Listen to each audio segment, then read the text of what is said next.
Kecha Moskvada 4-sinf tojikistonlik yosh bolani pichoqlab o'ldirib ketishdi, просто Tojikistondan bo'lgani uchun.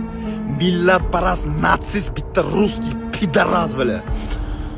Qaranglar, men bu kontentni olishimdan sabab hech qanaqa hype emas. O'zi bu kontentni olish niyatim ham yo'q edi. Menga prosmotr, like payklar kerak emas. Bunaqa temada vashsha o'ynashmayman men. Lekin bitta obunachim menga shu mavzu haqida gapiring, balki bizga manfaatli bo'lib qolar degani uchun gapirib chiqyapman.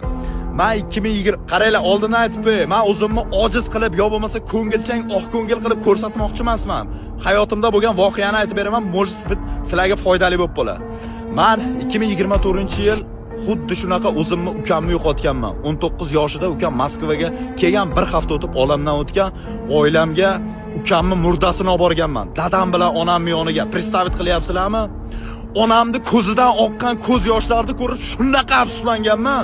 Ukamning o'rniga men o'lmaganimga shunaqa qattiq afsuslanganman. O'shuning uchun u tug'ilgan bolachani onasiga qanaqa qiyin, qanaqa og'riqliligini men ich-ichimdan his qilyapman. Juda qattiq afsusdaman. Bugun men o'zimni ukamni yana bir marta yo'qotgandaqa bo'ldim. O'sha kunga yana bir marta qaytdim. O'shuning uchun bugun bor odamlar yonimizda, ertaga yo'q bo'lishi hech gap emas. O'lim bor narsa biladi. Ertaga yashashingga hech kim garantiya bermaydi. Vaqtida qarochi umringni qadriga yetib, ota-onangning duosini olgan. Ularni sendan umidi katta, ular o'zi erisha olmagan baxt sendan kutyapti. Qarib qo'shib silamayman, kuchim yetmayapti, problemam bor dema. Men любой problema, erkak kishida bo'lgan любой problemada ukamni yo'qotganman. Onamning yonida o'tirishim kerak, Rossiyaga kelganman biladi. Mashinnilar pulimni bermagan, yaxshi ishimdan ayrilganman. O'qishga biladi pul topshirib qo'ydim kirgiz ishlari uchun. U pulimga otilganman, o'qishim o'xshamagan.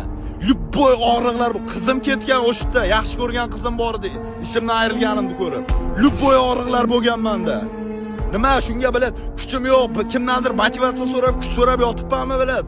Harakat qilib o'zgartirdim. 1 yil ichida 6 yil Rossiyada yurib qila olmagan ishlarimni 1 yilda qilib tashladim. O'shuning uchun ko'zinglarni vaqtida ochinglar. Bu hayotda eng qadrli narsalar oila a'zolariga bo'lgan sevgi. Qolgan hammasi absolyutni bir tin. Birovning gapiga tupurib qo'yinglar. O'rtoq, sinfdosh, qarindosh kim bo'lsa ham, maqsad ota-ona bo'lsin. Ota-onalaringni vaqtida qadriga yetib, ular duolarini olib, kelajaklarini yaxshi quringlar tezroq.